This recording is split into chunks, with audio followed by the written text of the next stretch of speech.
Do you remember?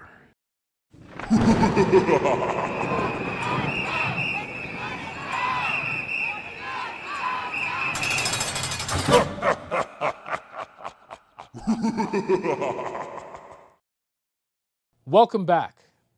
I'm the Pie Within, and you are the I Am That I Am.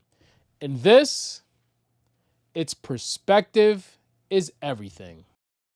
If you haven't watched my part 1 of my rebuttal video to Patrick Bet-David, PBD, you could click here. Or I've dropped the link in the comment section as well as in the description box of this video.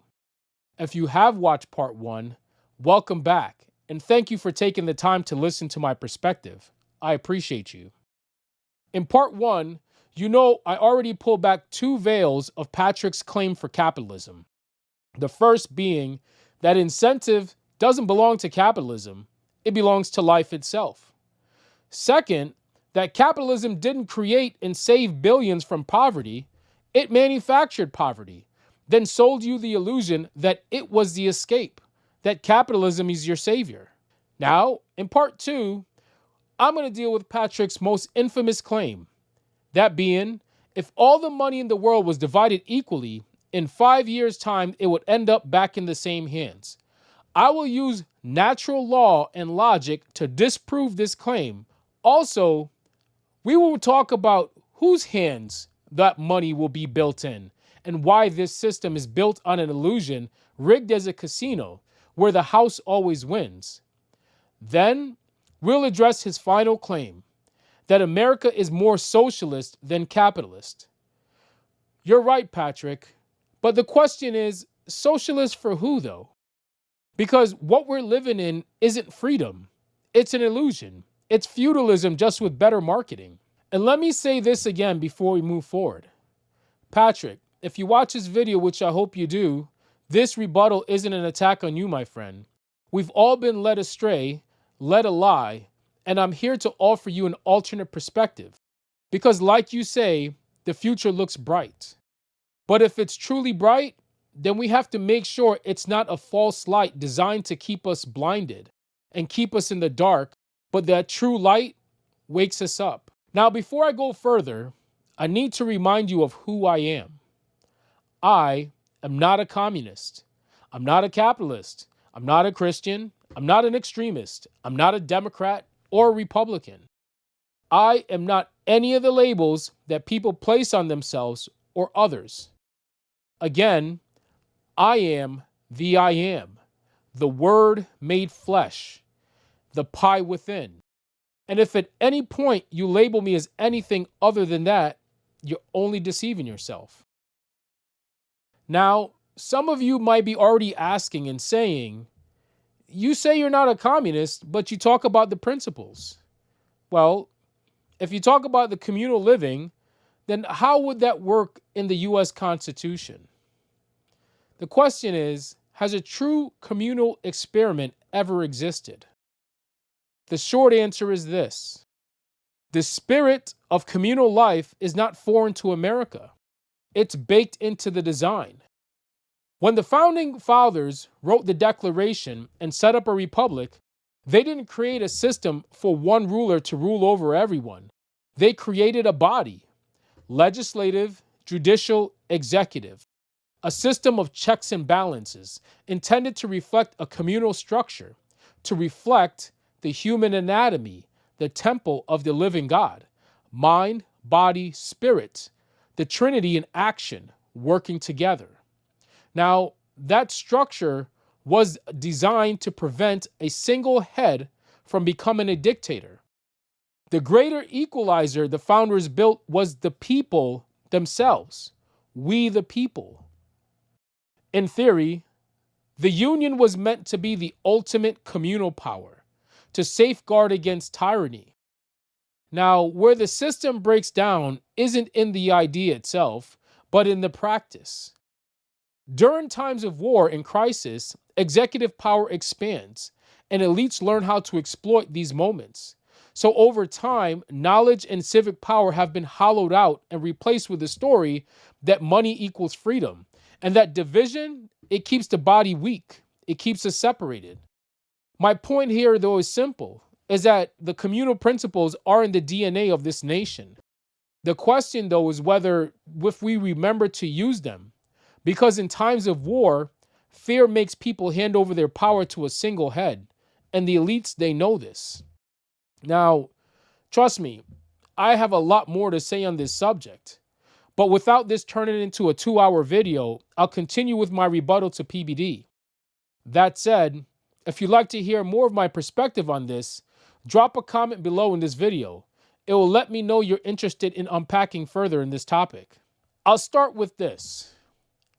America calls itself a Judeo-Christian nation, and yet Christianity isn't mentioned anywhere in the Constitution. But I digress. Let me show you something that I find interesting from my perspective. If I say to Christians, let's have communion, they'll share bread and wine and say amen.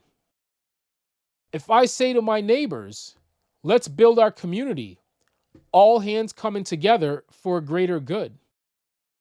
When there's a natural disaster and the government and the community starts working together, communion actions, the communion comes together, the community, the body in action. So let's say together, communion, community, communism. Same root, same meaning, a shared life. Different words, but the same meaning. So you know what just happened there? I revealed what was hidden in your matrix. Not out there, but in here. The web of social constructs built on the words themselves. And once a seed is spoken, it cannot be unheard. What I need for you to do is to question the nature of the reality that you've been told that is your freedom. Question the nature of your reality. Because the word is a seed, and the word is God. And once a seed is planted, the message will grow. It will be spoken.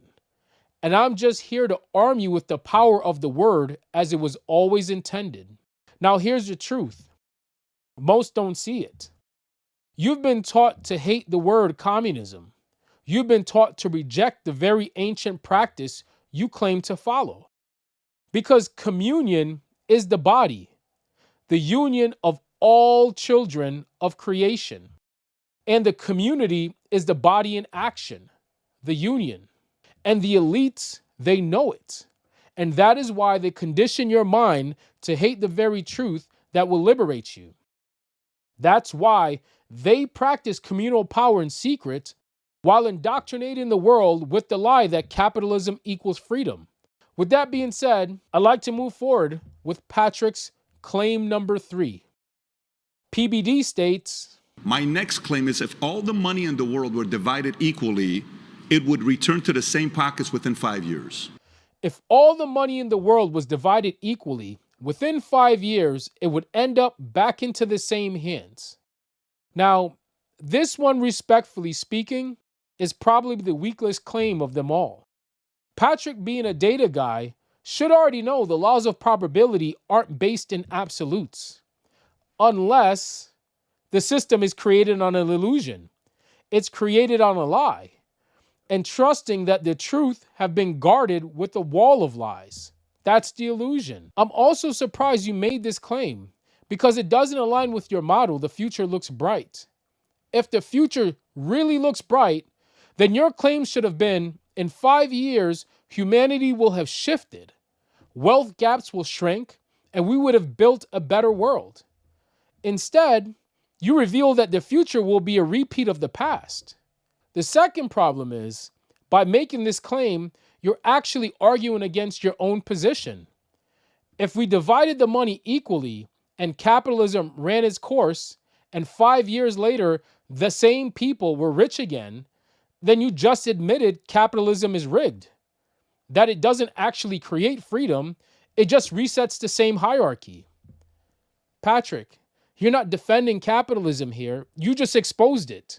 Because the truth is, wealth isn't in the paper, it's in the knowledge, in the access to knowledge, in the networks, and who built the system in the first place.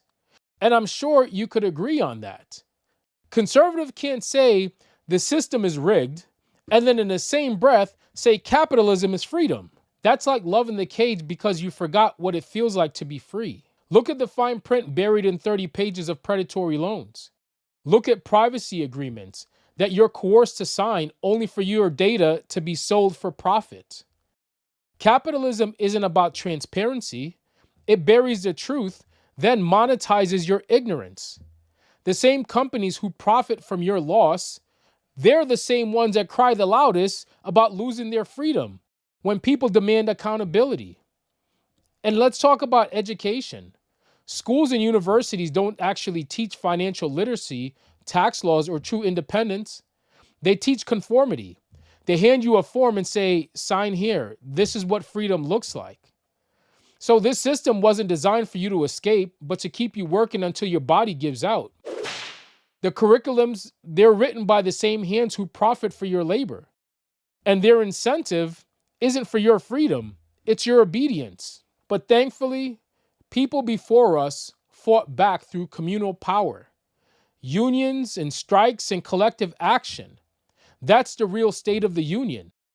And it's what forced the beast to give ground. And yet, the elites themselves already practice communal power. They do it in shared networks, shared resources, collective protection. They just don't want you in their circle. That's what it is. So, Patrick, when you say if all the money in the world was divided equally, let's call your bluff and actually run the laws of probability. Let's play the game. But this time, let's make sure the system doesn't burn down Black Wall Street. Let's make sure the system doesn't trigger bank runs to crush local credit unions or strangle innovation on crypto to force everyone into a central bank digital currency. Because if there were truly a financial reset, and if every participant had equal knowledge, equal rules, and equal protection, the outcome wouldn't be the same as the present or the past. The laws of probability reveal something new would emerge, a future better than the past we've been told to accept. Now, here's one final perspective on this claim for you to consider. If Patrick truly believes all the money in the world would end up back in the same hands within 5 years, then why are those same hands hoarding it? Let's think about this second. If they're saying it's guaranteed to flow back, why not release it? Why not give it back freely the same way it was given to them? Instead, they clutch onto it and hand back crumbs to the very people who built their billions. That's not proof of confidence in the system. That's proof of fear. Deep down, they know the game isn't built on natural law, that it's rigged. And that's why they hoard it. You see, the problem isn't wealth itself. The problem is hoarding it while handing back crumbs to the very people who built your billions. If you truly believe the natural flow of currency, the currency, you wouldn't fear releasing it. But fear is what keeps you clinging.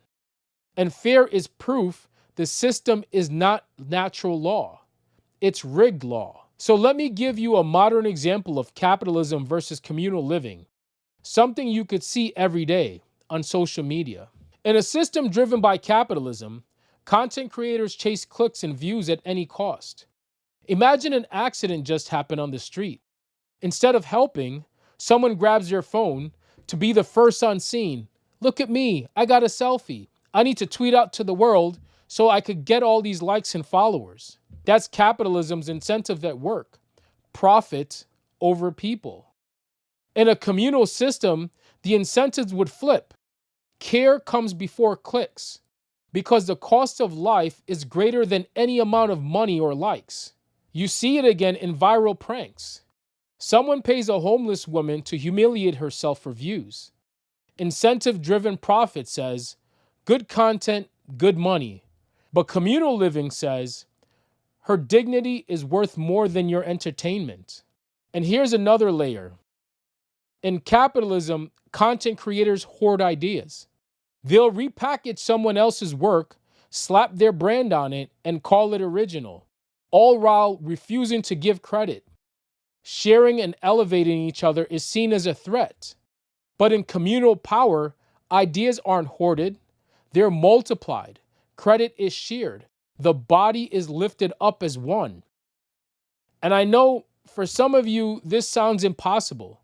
You've been programmed to believe sharing is theft. If I give to my neighbor my ideas, they'll steal them and use them against me.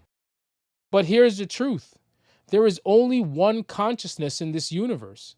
What you fight against is what you'll end up facing in return.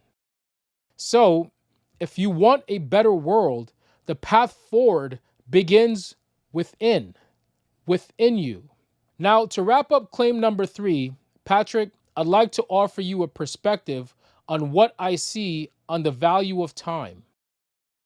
Take today's minimum wage, $15 an hour. One worker trades 60 minutes of their life in exchange for $15 an hour. Simple exchange, right? I hand you an hour, you hand me $15. Now look at what my hour produces for you. Someone walks into a fast food restaurant and orders a $15 meal. I prep it, I bag it, and I hand it over. The store standard says, orders out in 10 minutes. In those 10 minutes, my hand just generated $15 in revenue. That's a $90 an hour output rate for my time. Pause on that.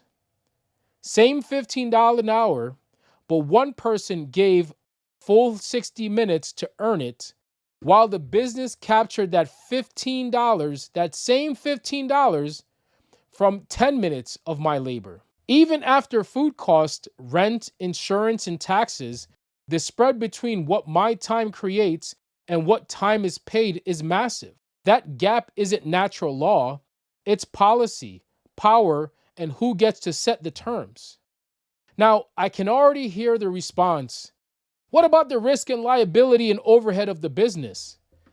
I'm not dismissing any of those. I know it takes a lot to build and run a business, but why do we glorify the investor's risk and erase the worker's risk? The burns, the assaults, the pandemic exposures, the stress, the unstable hours that make family life impossible. Why does the head say to the feet, I don't need you, you're expendable. Pull yourself up, give me more time. And here's the kicker. After all that, the message to workers is still, work harder, do 80 hours, not 40. You have plenty of time. Just give us more time. And so they do. And when those same workers finally ask for their time back through Social Security, suddenly the narrative flips. That's theft. That's anti-freedom. And the very ones crying theft are often the first ones to violate the freedom of those workers when they try to unite in a union to stand for their rights. That isn't balance. That isn't freedom. That's a body at war within itself. And every body at war with itself, it eventually collapses. But again, these are all my perspectives. I'm not here to command you, this is how you have to live. I'm not here to change your mind either. Only you could do that. I'm here to help you remember who we truly are as a people. And now let's turn to Patrick's final claim. PBD states, My final claim is the U.S. is more socialist than capitalist today. If you hate the system, you're anti-socialist. Patrick claims the U.S. is more socialist than capitalist. And in a way, he's half right. But here's the truth. It's socialist for the billionaires, capitalist for everyone else. Socialism on the top, capitalism at the bottom. Capitalism for all the crabs fighting in the bucket. They get bailouts, subsidies, and tax breaks, while you get evictions, debt, and the pink slip. That's not socialism, that's corporate communism. And you're paying the bill for it. So let me go down the list. Social Security and the pension theft. Patrick points to Social Security as proof as America is socialist. He rattles off stats about life expectancy, benefits, and how more people relying on it now than when we began. But Patrick, your math is incomplete. You didn't ask the most important question. Why were so few people on Social Security in 1937? Because Social Security was never supposed to be the main pillar. It was designed as a supplement for those who didn't have pensions. Remember pensions? When a worker gave 30 or 40 years to a company, and in return, the community they helped build took care of them for life. That was communal power in action. But the elites, they devoured pensions. They stripped the communal promise and handed the burden to the government. Then they turned around and blamed the people, said, the system is broke. They said, you're just lazy. You're dragging it down. They said, you just need to work longer into your 70s. That's not freedom. That's theft dressed as responsibility. And here's the deeper truth. Determining wealth of a nation solely on its GDP and its material assets, while the most valuable and irreplaceable assets, the people, suffer in poverty, sickness, and disease. That's not wealth, that's blindness. That's forgetting where God's true potential resides, in all of us, because we are the living word. Number 2 on my list, Patrick says capitalism leads less regulation, but history already showed us what that looks like. The 2008 mortgage collapse was absolute capitalism in action. Deals closed at any cost, balloon loans, no guardrails. So who was there to protect the average American from the predatory contracts with the voodoo math? No one. And when the market collapsed, did the free market correct itself? No. Socialism was enacted for the rich. We the people footed the bill to save the very institutions that caused the collapse. The average worker doesn't get trillion-dollar bailouts. Families don't get safety nets. But when Wall Street crashes, when banks gamble and lose, when corporations mismanage themselves into bankruptcy, the government comes in and prints them a parachute. That's socialism for the rich. Meanwhile, for everyday citizens, you get raw capitalism, sink or swim, pull yourself up by your bootstraps, while the bootstraps themselves are chained with debt, inflation, and taxes. Look at the CARES Act of 2020. Ordinary people got $1,200 checks, maybe enough for 1 month's rent. But corporations, they got $500 billion in bailouts and backstops. That wasn't the free market. That was socialism at scale. If capitalism really believed in free markets, those companies should have already been allowed to fail. Look at agriculture. Tens of billions in subsidies flow to the largest farm and meat packers, while small farms, they get crumbs. Look at the defense industry. Trillions of tax dollars funneled into private contractors, lobbyists, and weapons manufacturers every day. That's not risk. That's guaranteed income, backed by the blood of war. So yes, Patrick, America is socialist, but only for the ruling class. They privatize the profits and socialize the losses. The absolute capitalist doesn't love freedom. He only loves freedom for himself. The moment we, the people, try to assemble and try to commune together in a union, they call it terrorism. They send in union busters to scatter the body.